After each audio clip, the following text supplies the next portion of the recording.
दोस्तों अब देखते हैं राजस्थान का स्थानीय स्वशासन के बारे में। स्थानीय स्वशासन को भारतीय संविधान में राज्य सूची में रखा गया है, अर्थात राज्य सूची में स्थानीय स्वशासन को रखा गया है।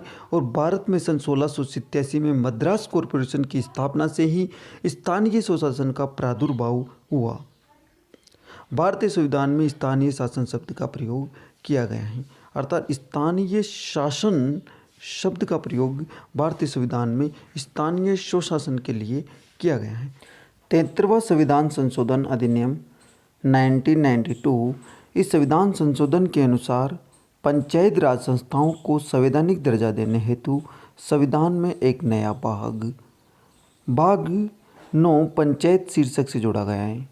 अनुच्छेद 243 है और 11वीं अनुसूची को इसमें जोड़ा गया है। आरक्षित स्थानों में कम से कम 1/3 स्थान अनुसूचित जातियों व जनजातियों अर्थात SC व ST वर्ग में महिलाओं हेतु आरक्षित रखे गए हैं। पंचायत राज के सभी स्तरों पर महिलाओं को 1/3 स्थानों का आरक्षण दिया गया है। 1/3 स्थानों का आरक्षण महिलाओं को पंचायत स्तर पर दिया गया है। प्रत्येक पंचायत अपनी प्रथम बैठक के लिए नियुक्त तिथि से 5 वर्षों तक लगातार कार्य करे कि यदि पंचायत राज संस्था निर्धारित समय से पूर्व भंग हो जाती हैं तो उसके विघटन की तिथि से 6 माह की अवधि समाप्त होने से पूर्व चुनाव करवाना अनिवार्य है। अर्थात समय से पूर्व यदि पंचायत विघटित हो जाती हैं तो उसे 6 माह की अवधि से समाप्त होने से पूर्व उसका पुनः चुनाव करवाना अनिवार्य है। अब देखते हैं ग्राम पंचायत को। गांव या गांवों का समूह ग्राम पंचायत का निर्माण करते हैं। ग्राम पंचायत का अध्यक्ष सरपंच होता है, उपाध्यक्ष उप सरपंच होता है, वो पंच इस पंचायत के सदस्य होते हैं। सदस्यों की योग्यता की अगर दोस्तों बात करें तो न्यूनतम आयु 21 वर्ष होना अनिवार्य है और न्यूनतम शिक्षा 8वीं कक्षा तक होना अनिवार्य है। राजस्थान सरकार के अनुसार अलग अलग राज्यों में अलग अलग इसका प्रावधान हो सकता है। सरपंच का निर्वाचन से संबंधित ग्राम पंचायत के सभी मतदाता सूची में पंजीकृत संख्या के द्वारा अर्थात जो भी ग्राम पंचायत क्षेत्र के अंदर जो भी मतदाता पंजीकृत सूची में हैं वह सरपंच का निर्वाचन करते हैं। उप सरपंच निर्वाचन वार्ड पंच जो बनते हैं उनके द्वारा ही उप सरपंच का निर्वाचन किया जाता है। निर्वाचित पंच सदस्य संख्या 9 न्यूनतम, अर्थात निर्वाचित जो पंच होते हैं उनके सदस्य संख्या 9 कम से कम होना अनिवार्य है। 3000 से अधिक जनसंख्या पर एक ग्राम पंचायत का गठन किया जाता है या उसके किसी एक भाग के लिए 2 अतिरिक्त पंच हो सकते हैं। मुख्य अधिकारी जो होता है ग्राम पंचायत का वह ग्राम सचिव या ग्राम सेवक होता है। नेक्स्ट अब देखते हैं पंचायत समिति खंड स्तर। पंचायत समिति का दोस्तों अध्यक्ष होता है प्रधान और उपाध्यक्ष होता है उप प्रधान। निर्वाचित सदस्य संख्या न्यूनतम 15 होती हैं। सदस्य निर्वाचित पदेन सदस्य होते हैं।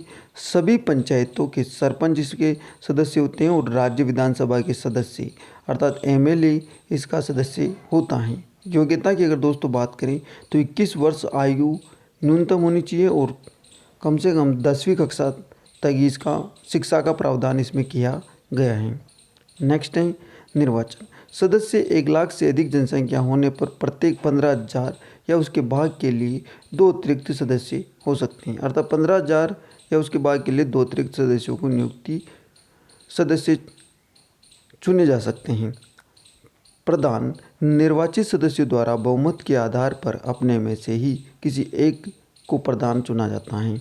उपप्रधान का भी यही प्रावधान है दोस्तों, केवल निर्वाचित सदस्यों द्वारा बहुमत के आधार पर ही अपने में से ही किसी एक को सदस्य चुना जाता है। अर्थात जो पंचायत समिति के जो सदस्य होते हैं उन्हीं में से प्रधान को चुना जाता है और उन्हीं में से उप प्रधान को चुना जाता है। त्यागपत्र सदस्यों द्वारा प्रधान को अर्थात जो भी पंचायत समिति के सदस्य होते हैं वो प्रधान को त्यागपत्र दे सकते हैं। उपाध्यक्ष भी प्रधान को त्यागपत्र दे सकता है, परंतु प्रधान त्यागपत्र जिला प्रमुख को देता है। अर्थात प्रधान जो होता है वो जिला प्रमुख को त्यागपत्र दे सकता है। बैठकें प्रत्येक माह में कम से कम एक बार बैठक होना अनिवार्य है। नेक्स्ट है जिला परिषद। जिला परिषद में इसका जो अध्यक्ष होता है वह होता है जिला प्रमुख। जिला प्रमुख कहलाता है इसका जिला परिषद का अध्यक्ष। उपाध्यक्ष जो होता है वह उप जिला प्रमुख कहलाता है। सदस्य निर्वाचित सदस्य होते हैं इसमें, और पदेन सदस्य भी इसके अंदर बैठते हैं। जिले की सभी पंचायत समितियों के प्रधान लोकसभा व राज्यसभा के सदस्य, विधानसभा के सदस्य 20 जिला परिषद के सदस्य होते हैं। नेक्स्ट है निर्वाचन सदस्य। जिला परिषद क्षेत्र के निर्धारित मतदाता जिला प्रमुख केवल निर्वाचित सदस्यों द्वारा बहुमत के आधार पर अपने में से ही, अर्थात जिला परिषद के जो सदस्य होते हैं उनमें से ही किसी एक को जिला प्रमुख नियुक्त किया जाता है, बनाया जाता है। उप जिला प्रमुख सदस्यों में से ही बनाया जाता है। ये भी सरकारी अधिकारी, दोस्तों जिला परिषद का सरकारी अधिकारी मुख्य कार्यकारी अधिकारी जो होता है वो इसका सरकारी अधिकारी होता है। नेक्स्ट है सदस्य संख्या। न्यूनतम 17 होती हैं, अर्थात जिला परिषद के जो सदस्य होते हैं वो न्यूनतम 17 तो होना अनिवार्य है। अधिकतम कितने जनसंख्या के हिसाब से हो सकते हैं। 4 लाख से अधिक जनसंख्या होने पर प्रत्येक अतिरिक्त 1 लाख या उसके भाग के लिए 2 अतिरिक्त सदस्य नियुक्त किए जाते हैं, अर्थात 4 लाख की जनसंख्या पर एक जिला परिषद का गठन किया जाता है। योग्यता 21 वर्ष 10वीं कक्षा। त्यागपत्र सदस्य जिला प्रमुख को व उप जिला प्रमुख को देता है। सेम प्रधान की तरह ही इसमें भी जो सदस्य होते हैं वो त्यागपत्र जिला प्रमुख को देते हैं, और उप जिला प्रमुख जो होता है वो भी जिला प्रमुख को देता है। बैठक प्रत्येक 3 माह में बैठक होती है। कम से कम एक बार अवश्य होती है, अर्थात जिला परिषद की बैठक 3 माह में होती है और कम से कम एक बार होना है। जबकि पंचायत समिति में जो प्रधान बैठता है उस जगह पर बैठक 1 माह में होना अनिवार्य है। वह सरपंच की जो बैठक होती है वो 15 दिन के अंदर होना, पंचायत की जो बैठक होती है वो 15 दिन में एक बार होना अनिवार्य। नगर निगम। वर्तमान में राजस्थान में नगर निगमों की संख्या 7 हैं। इसमें है जयपुर, जोधपुर, बीकानेर, उदयपुर, कोटा, भरतपुर और वह अजमेर। जनसंख्या 5 लाख से अधिक, अर्थात जिस स्थान पर 5 लाख से अधिक जनसंख्या है वहाँ पर नगर निगम का गठन किया गया है। नगर निगम का जो अध्यक्ष होता है महापौर या मेयर कहलाता है, और इसमें वार्ड बनाए जाते हैं और उन पार्षद चुने जाते हैं, और उन्हीं पार्षदों में से किसी एक को महापौर बनाया जाता है। उपाध्यक्ष का भी यही प्रावधान है। पार्षद अपने में से ही उप महापौर को चुनते हैं, वो महापौर को चुनते हैं। नेक्स्ट है 2009 के निकाय चुनाव में पहली बार जनता के वोट से मेयर का सीधे चुनाव का नियम अशोक गहलोत सरकार ने लागू किया। अब राजस्थान नगर पालिका निर्वाचन 78 व म्यूनिसिपल रूल 2012 में बदलाव की अधिसूचना जारी हुई, और अब महापौरों का चुनाव अब प्रत्यक्ष होता है, अर्थात वर्ष 2014 के नए प्रावधानों के अनुसार नए नियम लागू कर दिए गए। पहले 2009 में जनता ने सीधे महापौर को चुना था, पार्षदों के द्वारा नहीं, लेकिन अब प्रावधान बना दिया गया है कि पहले पार्षद बनेंगे, फिर उन्हीं में से किसी एक को महापौर बनाया जाएगा।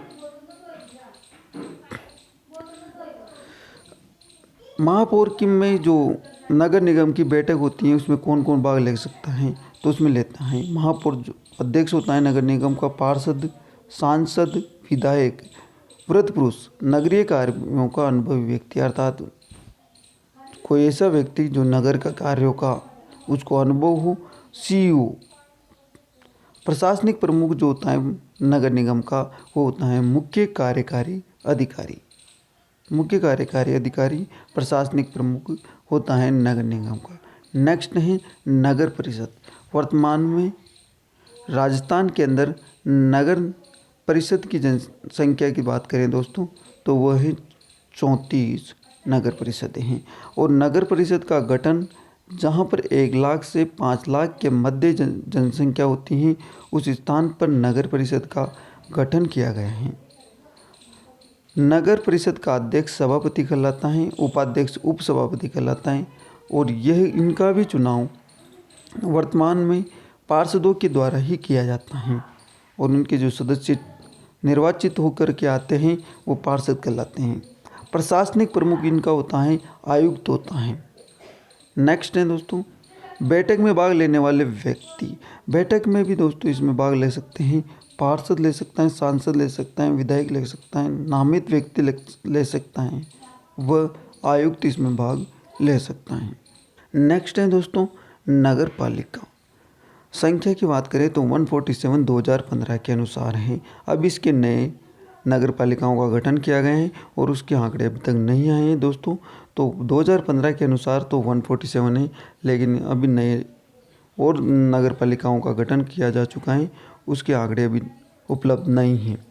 चेयरमैन इसका अध्यक्ष होता है। प्रशासनिक प्रमुख की अगर दोस्तों बात करें तो अधिशासी अधिकारी जो होता है वो इसका प्रशासनिक प्रमुख होता है।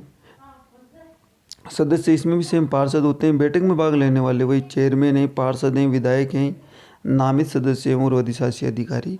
इसका मुख्य प्रशासनिक अधिकारी भी होता है और इसमें भी बैठक में भाग लेता है।